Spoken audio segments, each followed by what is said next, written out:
Jaya Radha Madhava Kunja Vihari.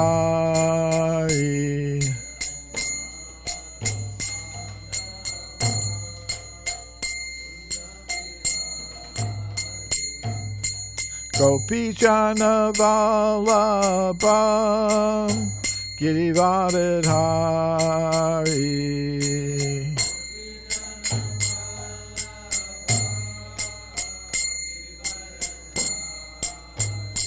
Yashodanandana Vrajajana Ranjana.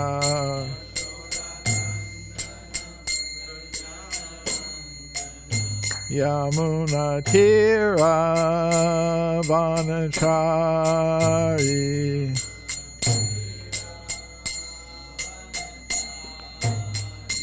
Jaya Radha Madhava Kunja Vihari.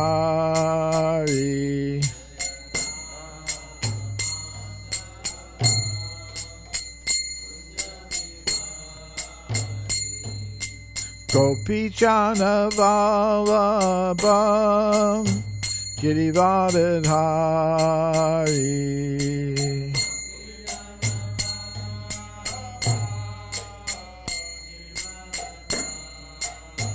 Yashodanandana Vrajajana Ranjana.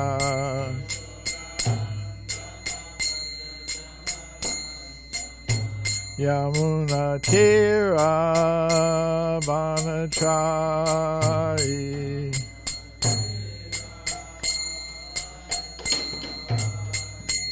Jaya Radha Madhava Kunja Vihari.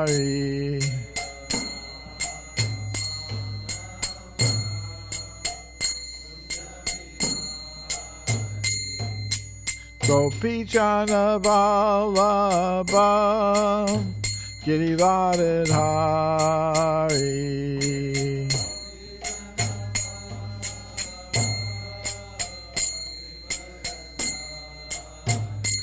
Yashodanandana Vrajajana Ranjana.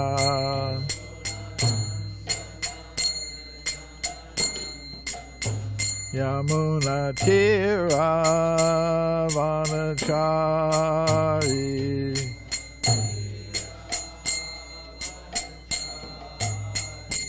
Jaya Radha Madhava Kunja Vihari.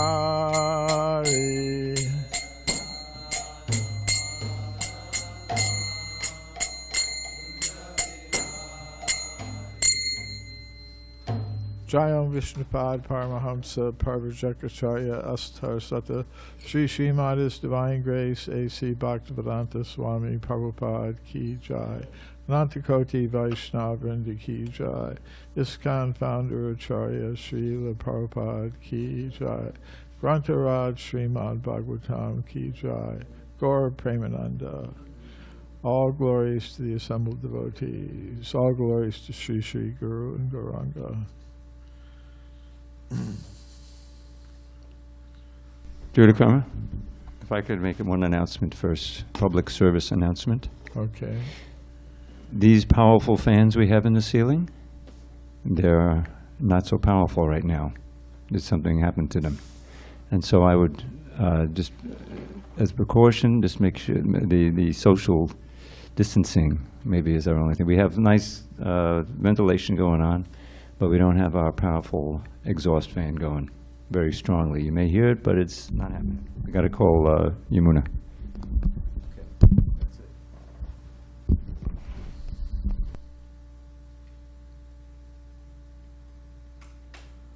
Om Namo Bhagavate Vasudevaya. Om Namo Bhagavate Vasudevaya. Om Namo Bhagavate Vasudevaya. Srimad Bhagavatam, Canto 5, Chapter 4, The Characteristics of Rishabhadev. And we're starting with text 10, which doesn't have a purport, and also 11 and 12 don't have a purport. So I'll read those. And then text 13 has a purport, but it's not a verse to chant. It's also prose, so I'll just read that in the translation myself. Okay, text 10. Tam anu kushavarta ilavarta brahmavarto malaya ketur bhadrasena indrasprig vidarbha kikata iti nava navati pradanaha. Translation. Following Bharat, there were 99 other sons. Among these were 9 elderly sons named Kushavarta, Ilavarta, Brahmavarta, Malaya, Ketu, Bhadrasena, Indrasprik, Vidarbha, and Kikata. Text 11 and 12.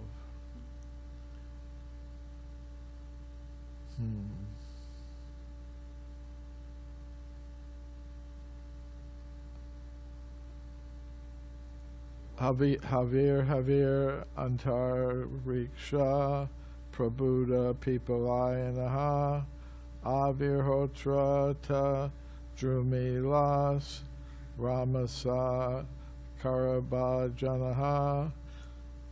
And then there's iti bhagavata dharma darshana nava maha bhagavatas teshams sucharitam Bhagavan Mahimo Pabremhato Tam Vasudeva Narada Samvadam Upashamayanam Uparistat Vartayishyamaha.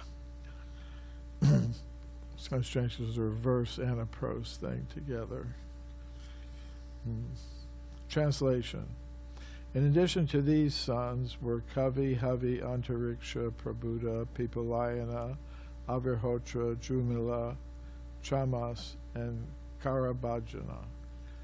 These were all very exalted, advanced devotees and authorized preachers of Srimad Bhagavatam. These devotees were glorified due to their strong devotion to Vasudeva, the Supreme Personality of Godhead. Therefore, they were very exalted. To satisfy the mind perfectly, I, Shukadeva Goswami, shall hereafter describe the characteristics of these 9 devotees when I discuss the conversation between Narada and Vyasadeva. Text 13.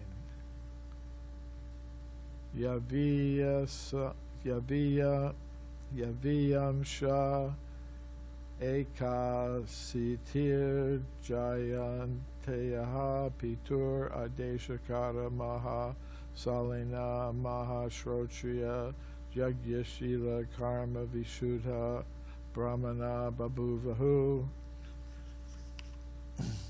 Translation. In addition to these 19 sons mentioned above, there were 81 younger sons, all born of Rishabdev and Jayanti. According to the order of their father, they became well-cultured, well-behaved, very pure in their activities, and expert in Vedic knowledge and the performance of Vedic rituals. Thus, they all became perfectly qualified brahmanas. Purport. From this verse, we have good information of how the castes are qualified according to quality and work. Rishabdev, a king, was certainly a Kshatriya.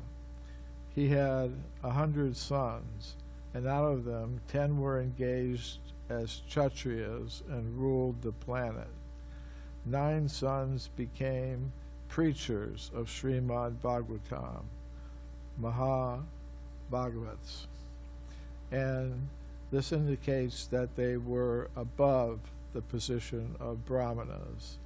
The other 89 sons became highly qualified Brahmanas. There are some practical examples of how these are some practical examples of how one can become fit for a certain type of activity by qualification, not by birth. All the sons of Maharaj Rishabdev were Kshatriyas by birth, but by quality, some of them became Kshatriyas, some became Brahmanas. 9 became preachers of Srimad Bhagavatam, Bhagavat Dharma Darshanaha, which means that they were above the categories of Kshatriyas and Brahmanas. Om Jnana Timirandasya Gananjana Shalakaya Chakshurun Militam Yena Tasmai Shri Gurave Namaha. Shri Krishna Chaitanya Prabhu Nityananda Shri Advaita Gadadhar Shri Vasari Gaur Bhaktivinoda. Hare Krishna, Krishna Krishna, Hare Hare, Hare Rama, Rama Rama, Hare Hare. So, in Bhagavad Gita, Krishna says, Chatur Varnyam Mayashristam Guna Karma Vibhagashaha, that I've created this Varnashram system, this system of Varnas and Ashramas, according to one's character and work, one's quality and one's work, not by birth. He doesn't say, he says guna and karma. Guna means the quality of one's work. For a Brahmin, it should be in the mode of goodness.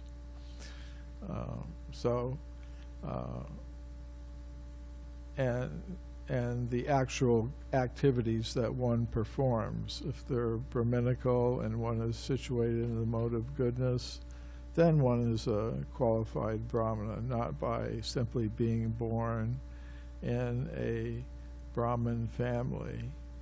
So that distinction is being made here, and it's on the strength of verses like that Srila Prabhupada gave, Brahminical initiation to his disciples. Even though, he was criticized sometimes in India for doing that, where there's among some of the people, there's the idea that one has to be born in a particular type of family in order to have that designation.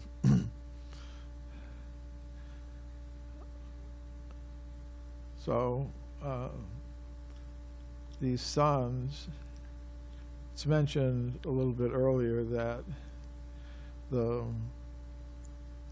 eldest son, Bharat, he became the ruler of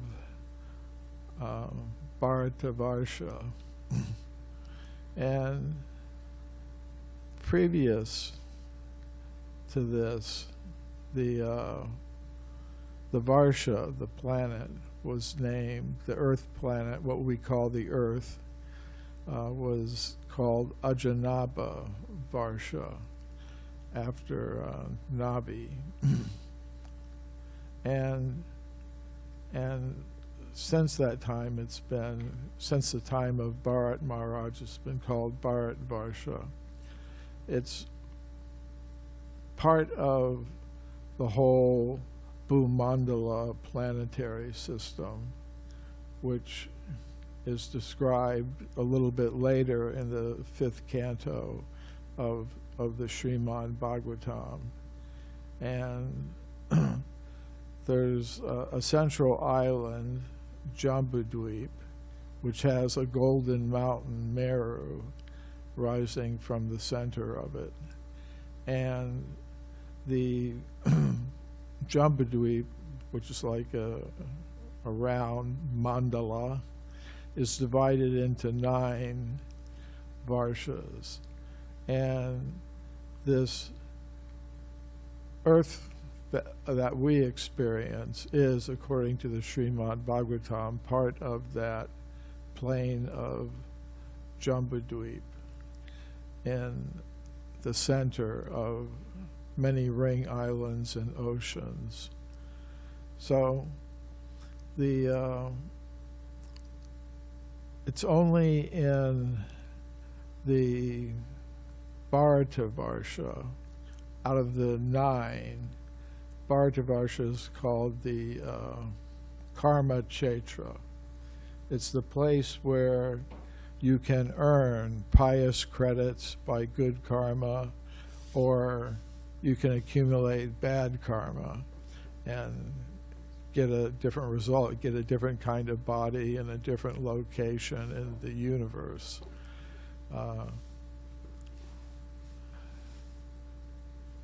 Krishna says in the Bhagavad Gita, Urdvam gachanti sattvasto madhye tishtanti rajasaha jaganya gunavrittista adho gachanti tamasaha. So that means those who act in the mode of goodness, they get elevated in terms of their status. They may become demigods. They may Thank you. They may become demigods existing on higher planets, or those who are in the mode of passion, they will remain on this earthly plane because this is the place for rajasic activity. These are just basic principles. There are all kinds of intricacies, but Krishna in the Bhagavad Gita is giving the basic principles. Madhye Tishtanti, it says in the middle planetary systems. The Earth is a middle planetary system, and they're higher and lower. So those in the mode of goodness can rise. Those who are mainly governed by the mode of passion remain in the same place in human form. And those who are influenced more by the tamaguna, they go down, either in terms of the kind of species, the kind of body that they occupy, or in terms of the planetary system that they're located on. So it's stated a little bit further into the 5th canto that the other 8 varshas, aside from Bharatavarsha, are places where souls that have gone to the heavenly planets and have enjoyed the results of their good karma there in terms of levels of sense gratification that we can't even imagine. But you know, sort of like they go up there and they're burning off the results of their good karma, and they have beautiful, strong, healthy bodies. They're live for a long time. They have incredible powers and abilities to enjoy their senses. And when their credit runs out, it's like you reach the limit on your credit card, or you overdraw your account, then you have to come back down. You're there, you're enjoying, but your credit runs out, you come back down to earth. But if you've got a little bit left over, a little good karma to burn out, then you go to one of these 8 varshas other than Bharatavarsha. So, and even then it's described that the conditions there are very heavenly. There are 3 levels of heavenly existence places, heavenly planets, heavenly material planets. Divya Svarga, Bhauma Svarga, and Bila Svarga.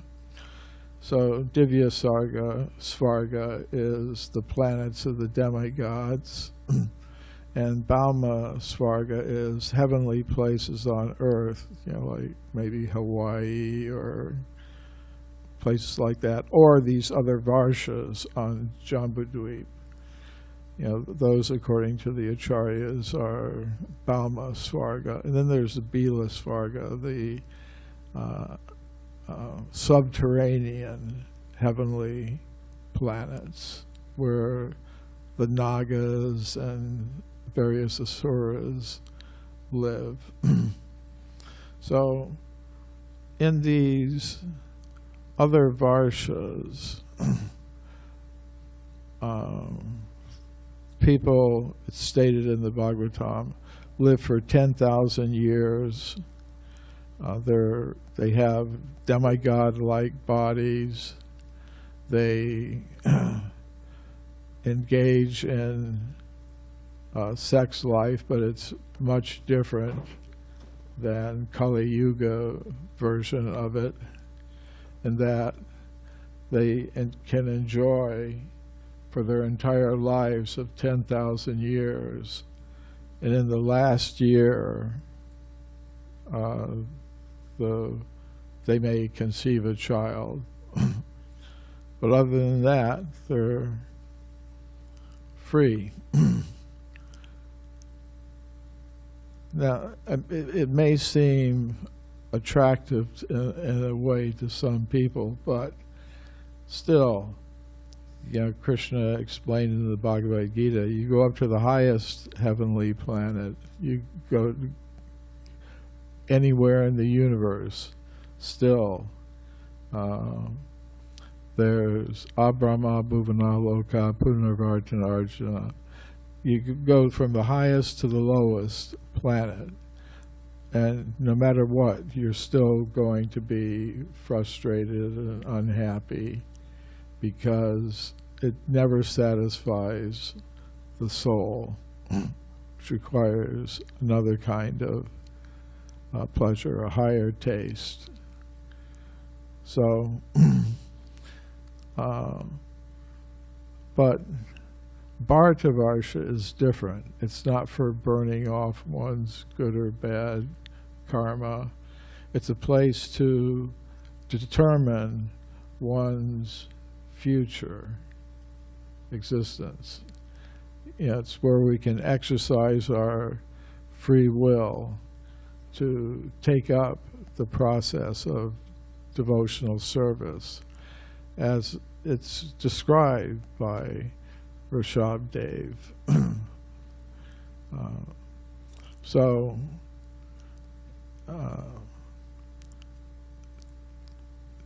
Tapodivyam putraka yena sattvam shudyat yasmad brahma salkyam tunantam. That's the purpose of human life. So Bharatavarsha is the place where that can be done. And that's why both the suras and the asuras are very interested in this place.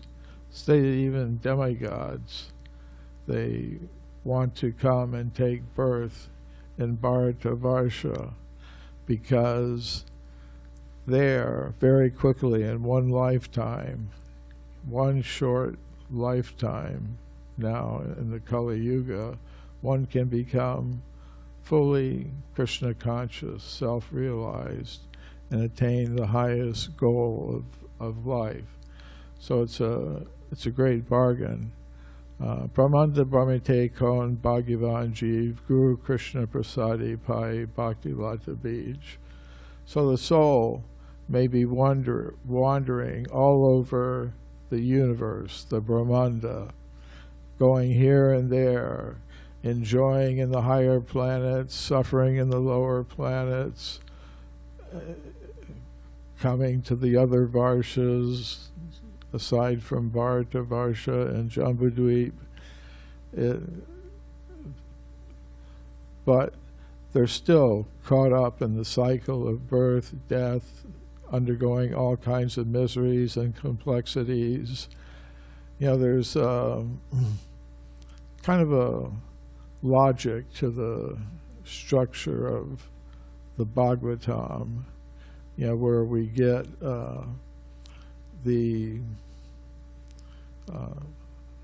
later on, you know, we're talking about Bharat Maharaj now as the ruler of Bharatavarsha. But when he retired, you know, and he was in the forest meditating, he became attached to a deer. And because of his attachment to a deer, he gave up his austerities and practices. And because of that, he had to take birth in the body of a deer, in which he remembered his past life. And then, because this deer kind of hung around sages and heard, you know, with its ears, deers have very sensitive ears. So just by that, you know, it took another birth as Jud Bharat, and then Jud Bharat had some conversations. He was Jud means like dull. He behaved like he was very stupid, couldn't be instructed in anything. So he was made the carrier of a palanquin of a king named Rahugana, and he explained to him the nature of this material world. The material world is like a forest where people come for enjoyment. You know, they come, and just like people go into the forest to collect a little honey, get some wood, some products that they can take out and sell. But the forest is a very dangerous place. There are all kinds of animals that can attack one. They struggle in their attempt to get something to enjoy. So that is kind of, you know, so there's a kind of a structure to this that we learn about the physical structure of the universe, but then we learn what it's all about, what it's for. You know, it's just a forest of material enjoyment, full of all kinds of traps and difficulties. So best not to enter the forest of material enjoyment. Best to remain apart from that. So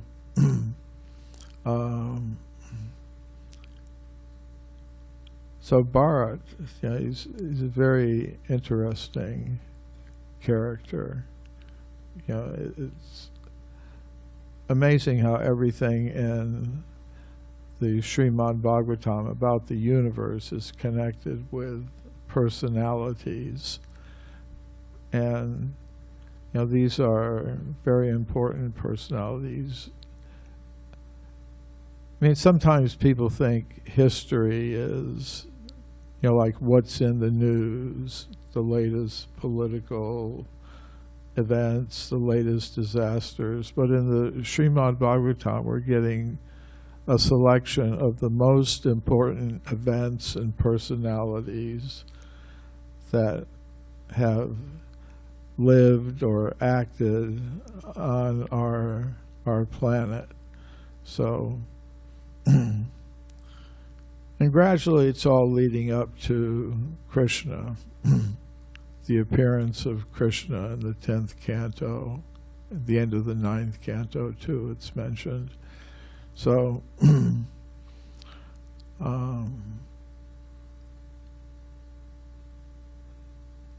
So even the demigods, they want to come here and take advantage of the opportunities that are being offered in Bharatavarsha. And Srila Prabhupada called especially upon, people of India, said, Bharata Bhumile Hoye Manusha Janma Yara Janma Sartata Kori Para Upakara, that birth in the land of Bharat is the highest kind of human birth, and one has a duty to offer the knowledge of the Vedic culture to everyone all over the world. So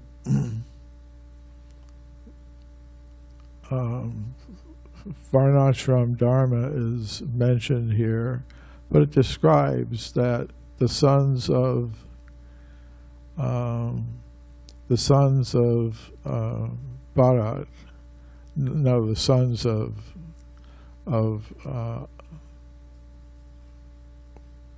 who was it? Rishabdev. The sons of Rishabdev.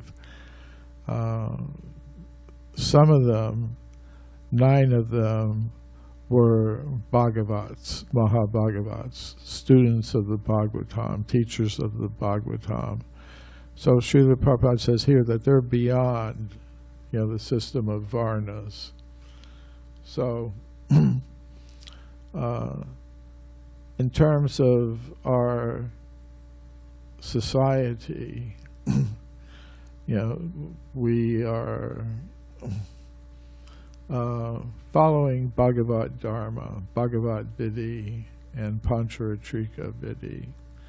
We're following some rules and regulations, and those may include the principles of Varna and Ashrama, but ultimately we're part of we practice the Bhagavat Vidhi as well, the study and teaching of the Bhagavatam, the Sankirtan Yajna, and so on. So there's a system of Varnashram that's called Daivi Varnashram, which is, according to Srila Prabhupada and other of our acharyas, is a system of Varna and Ashrama that's focused on Bhagavat Dharma, developing, that side of things. So, there's a difference, between the two. Like Lord Chaitanya, he was mainly here to give freely love of God. And he sometimes said, I am not a brahmachari, I am not a grihastha, I am not a vanaprastha, I am not a sannyasi, I am not a Brahman, Kshatriya, Vaishya, or Sudra, Gopi Padakamali, or Das Anudas. I'm a servant of the servant of the servant of the Lord of the Gopis, Sri Krishna. But at the same time, he did behave like a good sannyasi. So it's a balancing act.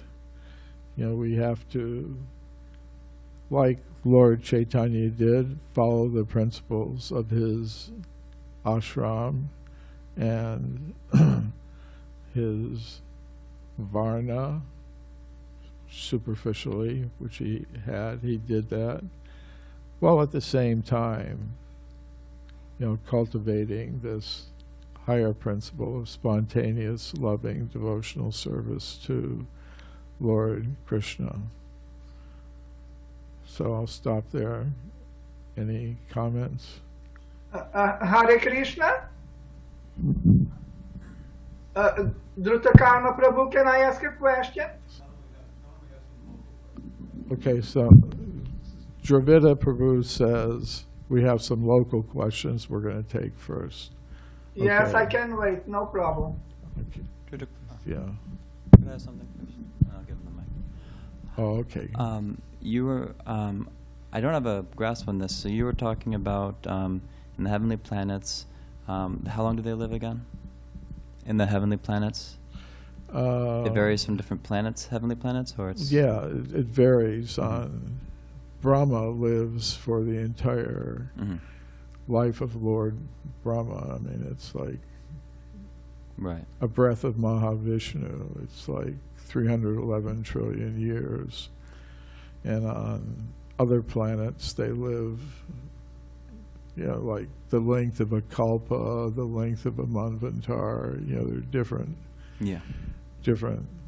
lengths of life on the different planets. And then you mentioned, so then the residents in the heavenly planets, there is sex life, and then you mentioned about conception. Could you repeat that part? How Well, that works?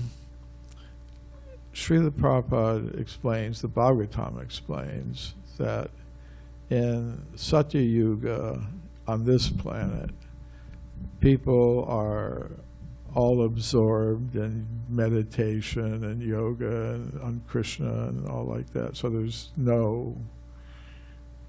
nothing like that.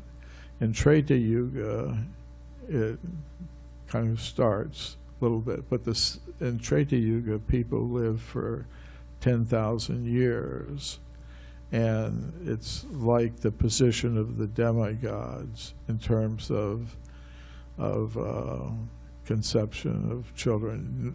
Normally, like in our Kali Yuga, we see that it happens a lot. So, but in Treta Yuga, it's not like that. They live for 10,000 years, and they may enjoy relationships with each other, and then at the very end, the last year, there's conception of a child. And then in Dwapara Yuga, it gets a little more difficult than in Kali Yuga. But no matter where it is, the heavenly planets, you have to remain in a cycle of birth and death. So it's, and in the spiritual world, Srila Prabhupada says it doesn't go on at all, and if it did, he said there wouldn't be any pregnancy at all. What was interesting to me, or I guess confusing to me, was that I was thinking of the heavenly planets as, great facility for, material enjoyment, but then for many people, having children is a big material enjoyment. It's a big material desire, is to have kids, raise kids, and so there is something about having sex without any responsibility that's seen as a material enjoyment also. But then there's also the enjoyment of raising kids. And so for someone to have kids only at like the last year of their life, and they, and then they conceive a child and they expire, I thought that seemed, but I don't know if you have anything more to Well, they offer in that regard. they can like come down to this place if they Right. want to. Sometimes it's described like Maharaj Agnidra. He wanted a very beautiful wife, so he worshipped Lord Brahma to get that. He's a king here, but he performed austerities, and Brahma sent him an apsara, from his court, Purvachiti, and she really didn't want to come, but she said, go and help him have children. So she had 9 children, 9 sons, and a daughter with him. And then she went back to Brahmaloka. that seems to happen a lot, according to the Srimad Bhagavatam. You know, like, Apsara comes down, has the family and everything, and then goes. But that's a good point. You know, there are examples of very exalted beings who want to have a child like Krishna, like Prishna and Sutapa, who became Vasudeva and Devaki. So yeah, that is also there. But the main thing is, whatever it is, if it's not centered on Krishna, it keeps one in the material world. Also, real quick, this is a small trivial one, but the residents in the heavenly planets, they don't grow old. They don't, you know, their bodies don't grow old and, you know, wither away. No wrinkles, Yeah. no gray hair. Yeah. So, but they do go through the standard, like, they do go from, like, you know, a little baby and grow like that. They do grow. They're not, like, you know, they don't just, like, appear in the heavenly planets in a full, like, adult form or something, or, right? I don't know. Okay. I have to think about that. Okay. But provisionally, I would say you're right. But there could be some other. My addition actually would be to Mukunda's, is that how did they fall back down to the material plane? Do they just like pass away like we do? We just leave our body, or do they just have like a certain type of way of doing it? I'm not understanding your question. So how we grow, we know that we're gonna die because our body gets older. We go through diseases and old age, right? And that's how we know we're gonna pass on. It's because we have indications that, okay, this body is not eternal. But then, if we don't, in the heavenly planets, if they don't have that problem, old age, disease, In the then heavenly planets, they don't. they don't have that problem. And what is the problem? Old age. Old age. Yeah. Okay. But my question is, how do they fall back down to the material plane after their pious is over? But like back to Earth. How do they fall down? Yeah. Sometimes it's described they come down in rain, and it enters the soul that comes down in the rain, enters the grains, and then grains are consumed. Is that right, Dravida? Yeah. Yeah. Remarkable description. It comes down in the rain. The rain cultivates the grain, gets into the grain. That grain is eaten. When it's eaten by a male human being, then it enters the semen and enters that way into a womb.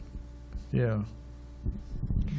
But it's the point I was trying to ask was, yeah, how do they die? Well, it's sort of like, I've heard it, I think either from Srila Prabhupada or read it in the books. It's like they're up in the heavenly planets and they're airplanes, and when it runs out, poof, they're just gone.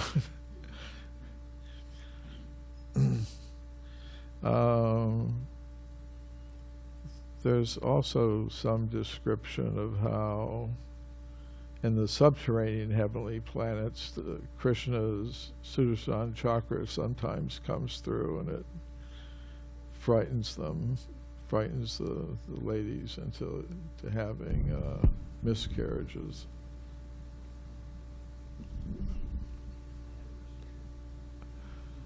Okay. And then we'll go to Dravida. Okay. And then we'll go to our guest, who's joining us by the internet. So I was impressed that Earth is Kshetragya, or Karma Kshetra.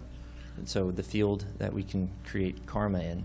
Yeah. And so the other varshas that we go to enjoy the karma that we've accrued, does that mean that we can accrue negative karma in those varshas? And don't we still have free will where we can behave poorly there? So how is it that the negative impacts of our actions in the heavenly planets don't accumulate some kind of negative karma? Well, yeah, I'm giving my understanding of what's said in the Bhagavatam. I myself have some questions about it too, because there's descriptions of the other varshas, the residents in them. Of course, each one of the varshas is ruled by a king who was one of the sons of Agnidra, I think. You know, the names of his sons are actually the names of the different varshas, except that first, our Bharatavarsha was called Ajanava because his son Nabi was the ruler of it, but then Bharata became the ruler and it got named after him.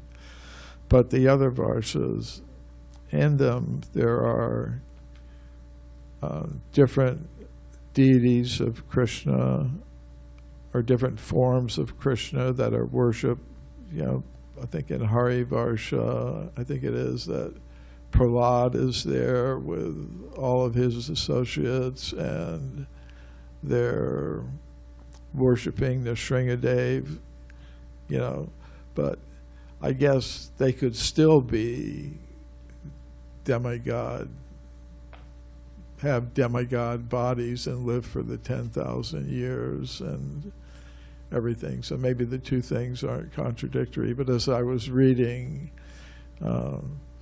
yesterday, kind of preparing for this class, the parts of the 5th canto that deal with this, you know, that question was there.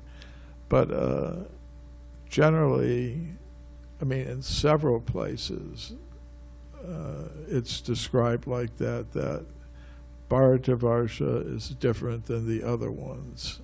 And that in the other ones, mainly they are, you know, just like the heavenly planets in general are a place to burn off the good karma. But it seems that sometimes the demigods do things that get them in trouble. You know, they experience some reaction, but that could just be the nature of life in the material world. So my sense enjoyment on the heavenly planet isn't accruing negative karma. It's burning up the good karma that I've done, even if I'm doing inherently sinful activities. I'm just burning up good karma, enjoying that. That's a pretty good thing, actually. Yeah, I mean, it sounds like a bad bargain, but like, you know, you can pretty much have as much fun as you want, and you're not accruing negative karma. You're just burning up the good karma you've stored. You're limited. It's limited. It's like your credit card has got a... Yeah, but you're not experiencing negative reactions. You're just burning away the you'll funds you'll created. Experience the reactions. Drutakarma, this is what I was going to comment fireball. on. Okay, sorry. It's okay. In the 6th canto, you read about battles between the demons and the demigods on the heavenly planets. And that's a source of great anxiety. There's one verse here, it's just right before the Tasmad Gurun Prabhajeta. It's the teachings of one of these 9 Yogendras that we were just speaking about. Yeah. And if I could just read it, it's kind of one of these expanded translations that he puts a little purport in. It'll take maybe 30 seconds, 45 seconds. One cannot find permanent happiness even on the heavenly planets, which one can attain in the next life by ritualistic ceremonies and sacrifices.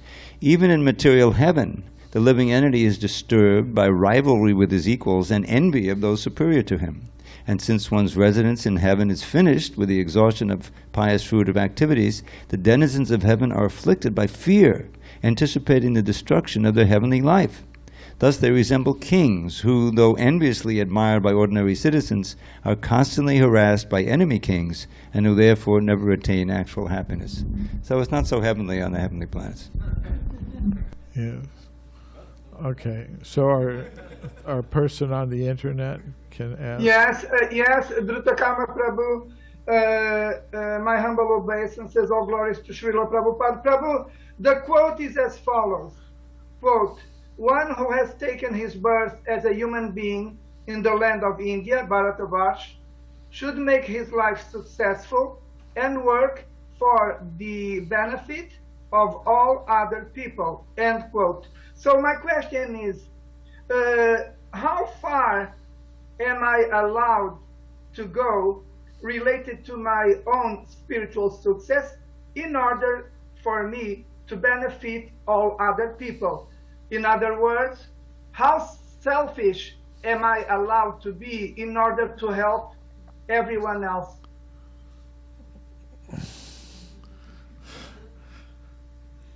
Unlimitedly, if you can actually help people. But you mean how perfect do you have to be? Janma Sartarka Kari. Make your life perfect. How perfect do you have to be to help yes, others? that is my question. Well, ideally, if one is a perfectly pure devotee of the Lord, that is the ideal situation.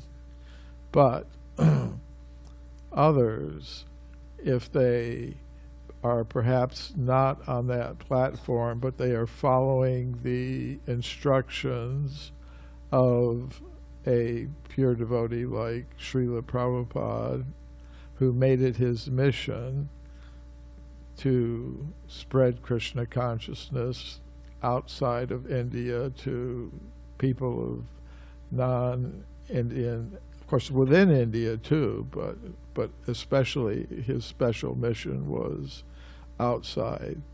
Namaste Saraswati Deve Gauravani Pracharane Nirvishesha Shunyavadi Paschatya Desha Tarine.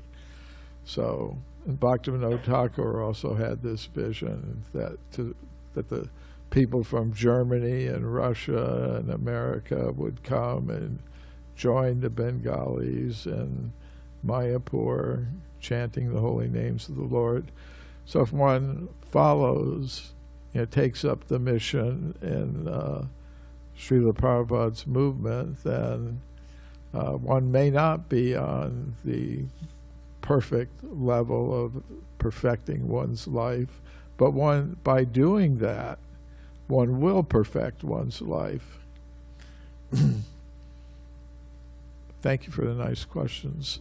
Oh, and thank you for the spectacular answer to my question. Hare Krishna, Prabhu. Hare Krishna.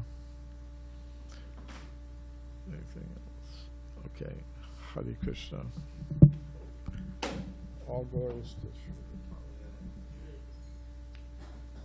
Karmaji ki jai.